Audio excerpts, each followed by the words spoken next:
Eddie, we're watching the crowd build, and as I've been saying from the beginning, this emotions have been high, and this was the first time we saw that tape, so today should be no different now as we await the verdict. But what should people know? And I asked this question to Eugene a moment ago. Scheduling all the time. We're in a deep breath moment now, waiting for this moment. What should we be thinking about? The verdict is already the verdict.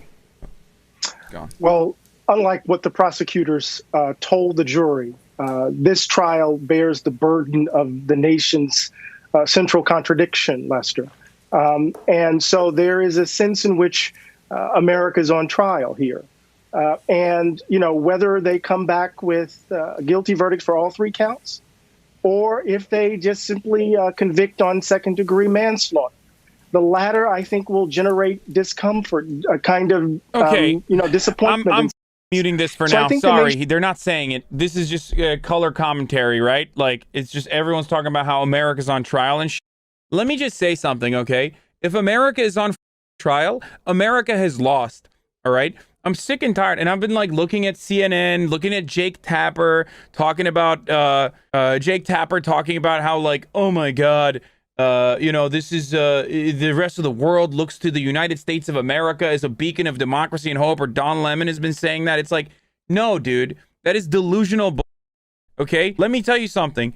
If America is on trial because of this, then it's not a good look, sweaty, okay? We are not a beacon of democracy if we literally have to fight with people who have to storm the streets to get a semblance of justice in an instance where 45 people literally physically documented a police murder on an unarmed individual. And even after all of that, there's still people that are literally like, I don't know, maybe he deserved to die because he had taken fentanyl at some point in his life, or he had Percocet potentially that could have been in his blood flow for 24 hours prior. So, like, no, we are not a beacon of democracy. If anything, this trial and the fact that it takes this much effort to convict a murderous cop, and how unique it is for specifically the state of Minnesota, but also the entirety of the United States, how unique this is that a cop can kill someone with his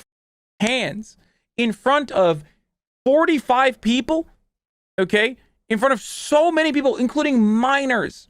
Like little kids, little 9-year-old kid was there, and he recognized what was going on. And yet there are still dense in this country that are so blinded by white supremacy that they cannot see what a 9-year-old boy could. All right, the judge is in.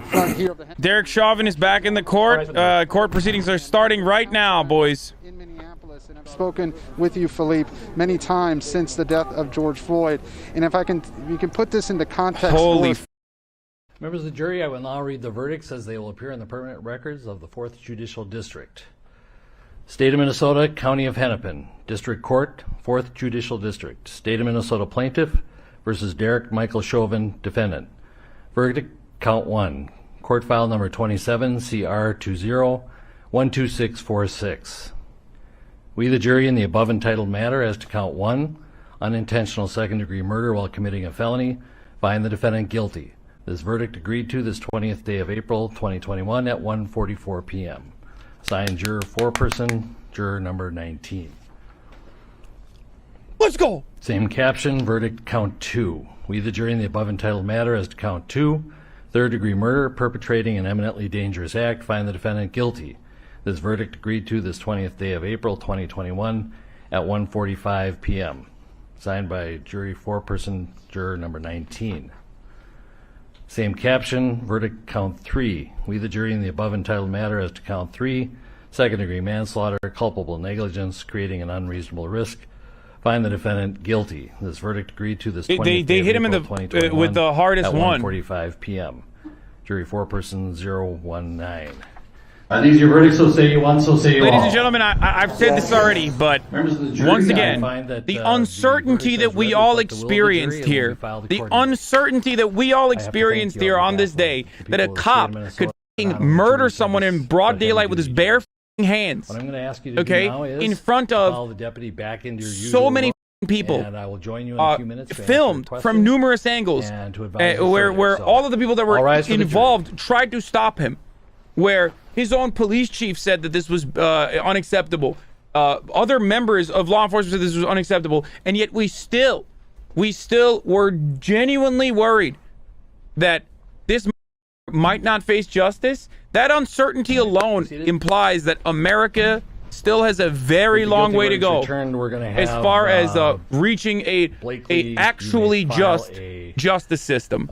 Okay, I can't believe are angry already on Twitter. Like, dudes are really, Ben Shapiro is really on Twitter right now, upset that a murderer cop, like, for the first time in Minnesota history, was convicted guilty of murdering a black person, and this is already upset. Like, dude, these people are such clowns, dude. I just, like, I wasn't gonna look for molding. I wasn't gonna look for gray name takes, but it is so incredible. I'm gonna ratio this piece of shit, dude. I'll report you for self-harm for watching Shapipi's tweets. I just don't understand how you can be this person. I don't understand how you can look to an instance where, like, you're supposed to uphold the criminal justice system, and, like, you're still looking for some shit. You're still looking for an opportunity. Do you think he'll ever read that? Oh no, Ben does read the tweets in response to him. He's just he 100% sees that shit. Steven Crowder is worried that police are going to quit the force. Expect more police to quit in the coming weeks. If cops are quitting because they can't do murder, like brutal murder with their hands, then, like, those cops literally should not be on the police force. Like, good. Like, can you imagine looking at a situation like this and being like, the mob led by Democrats at the highest level successfully initiated the jury into getting the result they wanted before the trial started? Yeah, I'm not even touching Matt Walsh, guy. He does not deserve. Look, Ben Shabibo is one thing. His minions, I'm not going to waste time with. These people should be embarrassed to have these opinions. They should be embarrassed or scared to be able to say things like this in public.